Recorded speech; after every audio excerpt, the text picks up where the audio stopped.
Welcome to the Daily Update. This is being prepared Friday, May 20th, where we'll look at the action in the market today and then see how things look for Monday, May 23rd. And let me say right off the bat, I appreciate all your feedback. You guys are great. I hope these videos are really delivering you some value. If you ever have any input that you would like to share with me, I'm open to any and all suggestions. Some people think the ideas are good. Some think things need to be changed. That's great. I like to have lots of feedback that way. Another quick thing is there's usually a lag time from the time I post Friday's video until I can post Monday's video. That's because over the weekend, I have some pretty significant time commitments, and it makes it kind of difficult to put everything together, record, edit, and post the video.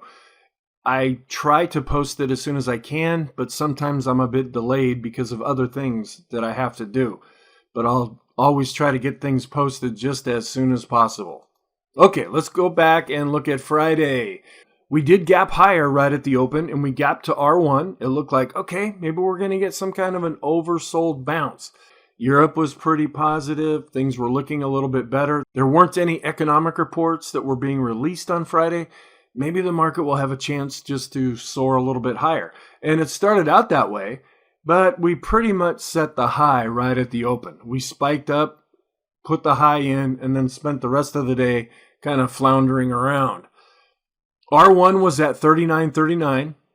Prices ended up retreating, and then we broke below the daily pivot, which was at 39.08.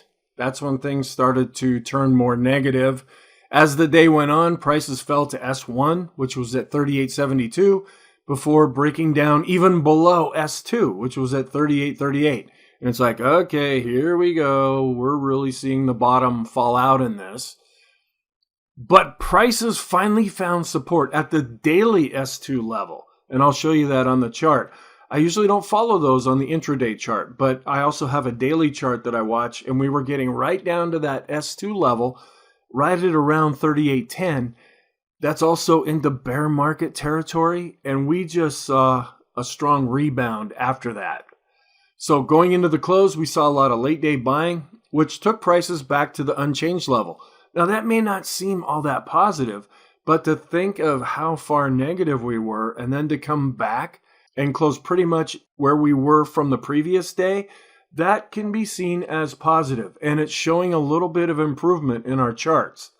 We ended up just changing 0.01%. We were up, we're virtually unchanged on the day, but it's what took place inside the day that is more important.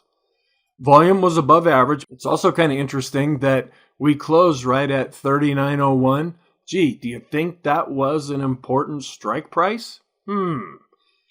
We have to see. Is that because Friday was options expiration, or is there some significant reason that the market found some support, came up, and can that continue into next week? The technicals are still pretty negative overall. There's still big reasons to think that we could go down from here, but we're seeing some improvement.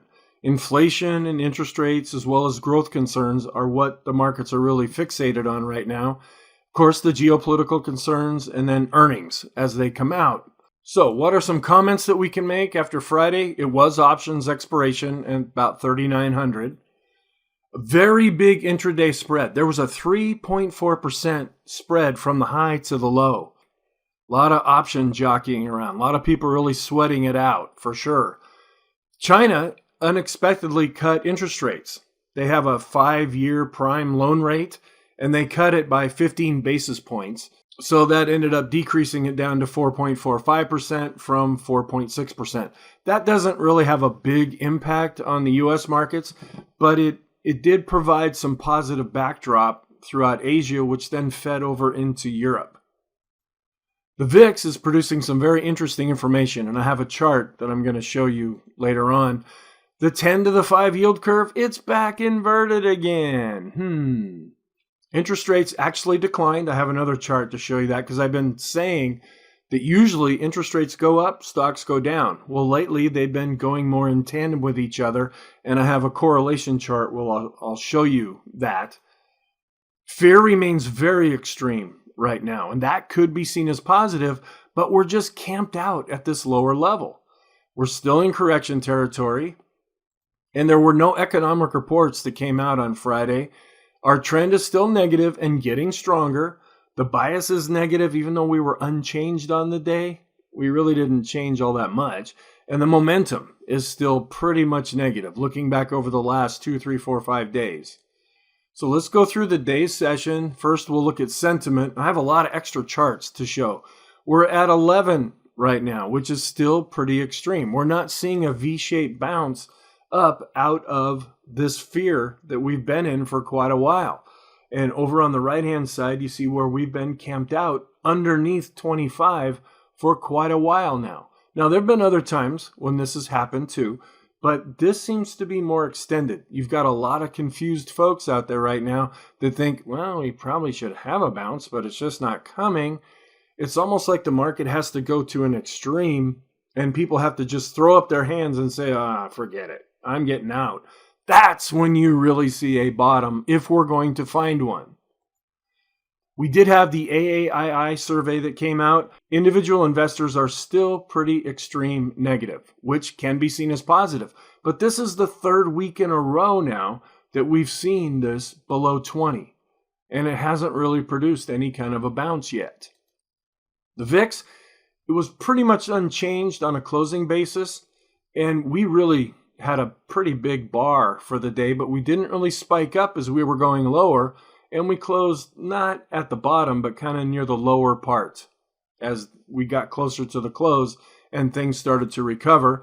Here's the VIX of the VIX, which went up slightly on a closing basis, and it jockeyed around, but we're below the moving averages, both with the bar as well as on a closing basis. This is one of the new charts, and I'm looking this over and I'm trying to find something from this. What we're seeing is as the market's going down, the VIX has been really settling down, and this is a correlation between the S&P and the VIX. When this goes really high, even though we may not be falling, we haven't spiked yet, but other times when we have spiked, and I drew some straight lines here, I wanted to see what happened. And sometimes this came before we saw an upward move. Sometimes this came before we saw a downward move. So I'm not quite sure how to interpret this yet, but we're trying to wait and see what this is telling us. We're not necessarily at a heightened level right now, but this really spiked up. If we get above this level, that's when we're really going to pay attention because the VIX is acting kind of strange right now. If you want to pause this, look at this chart and see, is there anything that you're seeing in here that I might be missing? Because I know this is important and I kind of understand what might be happening where we're going down, but the VIX isn't showing a lot of fear. That's just the opposite of what we're seeing as far as sentiment. Then the Ulcer Index, which also measures fear, it continues to go up. And here's the longer term chart. And we could spike up even higher than this. There's no range that we say this is the limit. It's not like an oscillator that fluctuates between two set values. This can go as high as it wants to go, like it did back in the COVID plunge. The equity put call ratio was just pretty much unchanged for the day from Thursday to Friday. Looking at our 5-period simple moving average, we are seeing an increase in fear. People are starting to hedge again, and we're at a pretty extreme level. Then looking at the Chicago National Financial Conditions Index, we're still below the black line. So there's not a lot of concern as far as the economy, at least right now, based on this survey. Then we have the uncertainty index. It actually declined recently. And then here's the market-related uncertainty. It's also declining. So that shows that people aren't really concerned. So we're seeing a lot of mixed messages right now coming from the markets. Another thing that we look at is the spread between risky loans and not as risky loans. Yeah, it's going up, but we're not seeing a spike right now, which suggests that there's not a lot of concern about the economy. Then here's another one. This is called the cost of waiting. This is when people say, I'm going to wait until the bear market ends, until this decline stops. This came from Isabel Net. And it says, I'm all in cash, and things are going down. The bear market isn't over. Well, it turned out not to last too much longer. Back in 2007 into 2008, we hit the bottom. Bear market will retest the lows. See, these are the things you hear on the financial channels. I will buy on the next big decline. Well, it never happened. It just kept going up. I can't buy now. The next bear market is coming. See, this is why I don't pay a lot of attention to the perpetual doom and gloomers out there. Yeah, there's a time to be negative on the markets. There's also a time to be positive on the markets. Don't always be one way all the time. That's at least where I come from. Then the market is going lower. This is the big one. Okay, that was the whole COVID plunge. And a lot of the people that I pay attention to that are perma bears, these are the things that they say pretty much all the time. And if you had waited and if you had heeded what they said, you would have missed some really good opportunities. So just something to think about. That's why I try to take a more realistic approach when I look at the market. Yeah, there's times when it's going to go up. There's times when it's going to go down. And there's times when it's going to go sideways. And then we adjust. We make our own decision. We use lots of information. We come to our own conclusions. And then we act upon that. And we're not going to be right all the time. But we're not going to have a lot of regret for woulda, coulda, shoulda at the same time. Here's another chart. Value to volatility. This is kind of an interesting finding. Expected returns are highest when valuations are cheap. We're getting to the point where we're seeing valuations coming down. And uncertainty is high. And then according to this chart that was put out by Bloomberg, that is now. There's a lot of uncertainty right now. Valuations aren't as high as they were because we've been declining. Again, just something to think about. And you can see over here on the side that we're really getting pretty extreme. This is the PE to the VIX ratio. Because we're seeing PEs coming down and we're seeing the VIX coming down, and it's giving a pretty negative reading. These are fund managers that measure, are people overweighted in stocks, meaning a lot in the stock market, or are they underweight? If we measure just the overweight percentage, we're pretty low. And that's pretty much when we hit the COVID lows. There were some things after that, but awful lot of fear. If you go back to 2008, this was when we hit near the lows during the whole financial crisis. We're not extreme right now, but we are showing that people are not very overweight, which means they're underweight in stocks right now, which in a lot of cases might mean they're in cash. And if we start going up, they might be putting that cash back to work, which could really help prices go higher. Another chart. This is the forward-looking PE. There are other charts where I look at the backward PE. I go the trailing 12 months. Well, this is just showing that looking forward, and it's always more optimistic than it should be, but we're coming back down to a more fair value for the market overall, looking forward from here. And that's what the market uses. Another one is we had the LEI, the leading economic index or indicator, come out on Thursday, and it's starting to roll over slightly. And so they're wondering, are we going to see some weakness in the future? Then the risky versus safe asset fund flows. Try to say that fast 3 times. Where this line shows that when we're above this line, people are more willing to get into risky investments because they bring in a better return. When we drop below this line, they're more risk averse, or they seek more safe investments, and we've dropped below that. Looking at our sectors, some were up, some were down. The healthcare sector actually had a pretty good day, up 1.22%. Real estate, which has been having some trouble. Energy was up slightly. The big one that was down on Friday was discretionary. Not really surprising. Looking back at the all-time high, energy still is in the lead. Utilities, it's kind of jumped into second place now. And then looking way over on the right-hand side, discretionary, which has just been getting hammered. Communication, tech, financials, real estate, which had a little bit of improvement on Friday, and the industrials. All of these are down double digits. Technical alerts. We had a lot that were negative, a few that were positive. Just looking at the S&P, it set a new 52-week low earlier in the session. The tech sector set a 52-week low. Some of the other indexes like the NYSE, it crossed below 30 with the BPI. And oil was able to get above 110, which probably is more negative for us on a consumer basis. But most of the technical alerts that were triggered were negative. But then later in the day, we saw much improvement. So let's go back and look at this. We did gap higher. We gapped right up to R1, and that was the high for the day. And we came down. We tried to get some support at the daily pivot, broke down on a pretty good increase in volume and in a fast move. Came all the way down to S1, tried to camp out here for a while, broke down to S2, didn't stay there very long, actually dropped right below this. We ended up hitting a support level on the daily chart. That was enough for some to come in and say, okay, we're taking this puppy higher. They came in, they started buying. S2 acted as resistance for a while, but then we were able to break above that on increasing volume.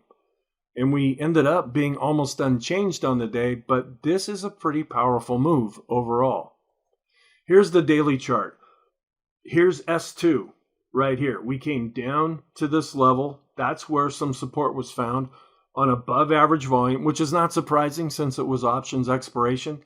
Could this be a point where the market makes a stand? How much of this was induced by options expiration? How much of this was induced by the fact that we hit S2? We're very fearful, we're oversold, and that there could be a bounce from here. That's kind of the two sides of the coin right now.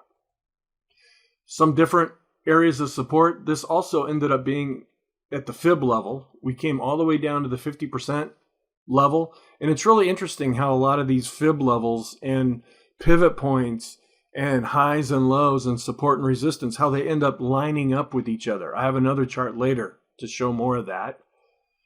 We're down 18.66% from the all-time high. We did drift into bear market land, but we were able to come back out of that. Technical overview. Nothing's changed here. Everything is still pretty much the same that we've been saying. Negative, I'll just rattle off the list here because nothing has changed. I haven't had to update this chart in a long time. Our trend, we are still negative with the red line on top, and it is getting stronger. This is picking up that selling is decreasing. The Arun is also picking up some more negativity. It's pegged near the top with sellers in control. We're still seeing a decrease in buying, so our oscillator is turning down slightly. Breadth. We're still negative even though we turned up slightly based on price, but we declined based on volume. New highs and new lows, we're down here into kind of extreme land now, but we could still go lower than this. 10-day average also coming off of an extreme reading. Doesn't mean it can't turn around and go back down, but this is showing a little bit of improvement, but it's still pretty extreme negative. Advanced decline ratio is negative, tried to turn up slightly, but is still below 0 overall. New highs and new lows. That was kind of giving us some hope earlier. Well, it's going away now. The new lows are fast outpacing the new highs. And we look at the 10-period differential. It is also declining to slightly flat on Friday. Accumulation distribution saw a little bit of an improvement, but we're still underneath the moving average. Short term, McClellan oscillator is below 0, even though it did advance slightly. Force index, same thing. It advanced slightly, but we're still negative overall. Stochc RSI was flat and not necessarily extreme. Williams percent R bounced up a little bit out of an extreme negative reading. 20-period moving average trying to turn up. 50 turning up slightly. 200 still declining. Stochastics trying to bounce again after being oversold on the short term. Intermediate term is still declining. And we're still floundering around with the longer term stochastics. Intermediate term rate of change, still extreme negative. 20, extreme negative. Our slope is turning up, but is rolling over slightly. The MACD is still negative. The KST, TRIX, PMO, and TSI. TSI is trying to do something down here, but all of the other momentum oscillators are still negative. Vortex showed a little bit of a decrease in selling, little tiny bit flat to slightly higher with the buying. Sean trend meter continues to be extreme negative. STO is turning down but still above 0 based on price. We've dropped below 0 based on volume. BPI shot up out, gave us a nice oversold reading. Well, we're back down here again. PMO still looking negative, both based on price and volume. The PMO studies, we turned up slightly with those that are rising. Little bit of an uptick with those that are generating buy signals, but we're still declining with those PMOs that are above zero. Summation index continues to fall based on price and volume. The boom indicator still pretty extreme negative over here and still declining when we compare it to the 200-day moving average. Chaikin oscillator tried to turn up slightly, but is still below zero overall, so that is negative. Technical picture is still negative. We're just trying to find signs of potential improvement. Like here, the ease of movement did turn up slightly on Friday.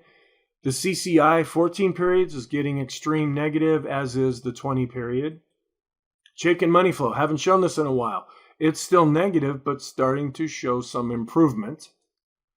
Ultimate oscillator, haven't shown this one. It's trying to get above this dash line, which would be more positive. Connor's RSI, slightly positive now. It came back above the dash line. The TTM squeeze is kind of going sideways, but showing a little bit of an improvement here. Longer term, we're still trying to come out of that extreme negative reading. Different charts, Heiken Ashi, still looking pretty negative overall, even though this bar, the thick part of the bar, is higher up. Kagi is still negative. Renko is still negative. Three-line break is still negative. We had a new zero drawn when we hit the lows earlier in the day for the point and figure chart, and now we have a descending triple bottom breakdown that was generated on Friday, which is a negative signal. Different trading systems. The Elder Impulse switched back to neutral for the S&P. Then for the SPY, it also is back to neutral. The SAR remains negative with the dots on top. Our go, no-go system is darker purple, so that is negative. Long term, we're below the 200-day simple moving average. We're getting extreme with our longer-term moving average study based on the 50.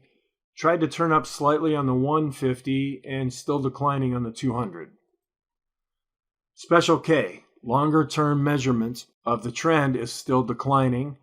Fibonacci retracement. This is another level that we came down to on the weekly chart. We came down to the 38.2% retracement level. See how these numbers all line up? And we were able to bounce up off of that. Here's another fib retracement. Not really showing us anything, just a chart that I look at periodically, but we're kind of in no man's land. If you go back to the low set in earlier 2021, here's another one, and this is my own kind of doing, and I have two sets of fib lines on here. One is kind of a dark red, the other one is a annoying fluorescent blue. But I was just playing around with this chart, and I noticed a lot of these lines are right on top of each other. So one is measured from the COVID low up to the all-time high. The other one is measured from a low that we set back in 2020 up to the all-time high. And it was just interesting to me how these are just kind of lining up with each other. And we've fallen down to the 38.2% retracement since the COVID low, which our weekly chart was also telling us that. Could we find some support in here? There's a lot of overlapping fib numbers right now. The diamonds are still negative overall, and the Qs have switched back to neutral. The Vixen also declined in the bar, but was pretty much flat on a closing basis. Looking at our broad market look at the highs versus lows over 5 periods, we're getting back more into a neutral territory here, but we're still below zero, so it's not positive. Broad market, the dollar index, which just got hammered on Thursday, bounced up 0.41% on Friday. And then here's the weekly chart since we finished that out. We ended up being down on the week 1.38%, but it's still been performing quite well, and we're still in an overall long-term uptrend with the dollar. This was what I talked about in yesterday's video. I wanted to bring this back up. I got this back on May 16th. We're trying to see, has the dollar spiked up? This is where we've been at recently. We spiked up during the COVID spike. During Trump and Brexit, that produced a lot of uncertainty. When the Chinese devalued their currency, that also produced a spike. Is that what's happening now? We don't really know. We really can't tell till we look at this with a bit of hindsight. Oil was up a little bit, but still very high at 110.28. Gold futures were up slightly, and we're still dancing around the 200-day moving average on the futures contract. We're still just slightly above the 200 on the ETF. And here's a longer-term view of the ETF chart. Silver, we're really in danger of seeing a death cross here. Even though silver, well, it was down about 1% on Friday, and it's been bouncing up lately. It's so far below the moving averages, eventually they're going to have to readjust. And here's the long-term view of the silver chart. Bitcoin is still trying to decide, above 30, below 30. And again, I'm using this more just to show the different patterns that we're seeing on this chart. Bonds, they are bouncing slightly after being really, really oversold and quite extreme negative. If bond prices go up, that will bring interest rates down, and that's what we've been seeing lately. I just wanted to bring this up because the 10 to the 5 has now dropped to being inverted again, and here's an isolated chart that shows that we are at minus 0.02 right now. Long-term yields, you can see where we're coming down quite a bit with the longer-term maturities. We're more flat with the 3-month shorter-term maturity. Looking internationally shows how U.S. rates have been coming down. UK rates have been going up for the week. Germany's been kind of chopping around a bit. What I'm really watching for is Japan, and they've been kind of steady for right now. Then looking at the Japanese yen, it's been in a decline. The euro's been in a decline. The dollar has been pretty strong. The reason why I'm showing that in the bond section is because that's what might ultimately be impacted. Here's the euro, which is at 105.62, where the dollar's at 103.17. Getting a little further apart, but still quite close, and a lot closer than they have been in a long time. Here's the tech sector versus the 10-year yield. It's showing that we're still pretty much, they're going in the same direction. When we're at -1, they're going in opposite directions. The closer we get to +1 means they're going in the same direction. I have a very similar chart, and I forgot to put a label on here. I keep talking about the S&P, and interest rates lately have been going in the same direction. That's what this chart shows, where we've been seeing the S&P going down and interest rates going down recently. And so we're at a pretty high direct correlation right now. Not sure what that means. It's just strange compared to what we were seeing not very long ago. And looking at some corporate bond yields, just because I haven't brought those up in a while, the AAA yields are at 4.18%. The BBB, they're up at 5.21%. Not as good a quality. That's why you get the better rate of return. Possible positive scenarios. Coptic curve still trying to figure out what it wants to do. 2-year Treasury, it was down a little bit. We don't really know if this has spiked yet. The mass index still has not generated a signal. Bottom Fisher, it could be crossing right here, but it hasn't crossed yet. Small caps, this is a little more hopeful. You see this little spike up that we're seeing right here? That could potentially be positive when we look at the ratio, but we need more than just this. And again, the premise behind this is sometimes when this ratio spikes up, not long after that, within a few days, sometimes we see a spike up in the S&P. Also, we're looking more viable now with the staple spike. It's really been declining here, but we're not seeing any confirmation yet based on price. We're still declining to unchanged right now with the S&P.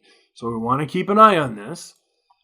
Intermarket, I try to show this once a week or so in the daily videos. Oil has been outperforming so far this year, where we have the dollar has been holding up quite well. Gold, Then we get down into the negative areas with the S&P and then bond prices.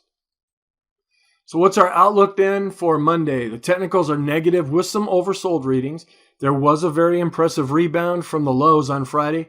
Can it continue, or was it due to options expiration? That's kind of the question that we're dealing with. Sentiment remains extreme negative. We're still battling between growth and value. There's no real economic reports coming out on Monday. Geopolitical events, Russia, Ukraine, any one of these things can be positive or negative.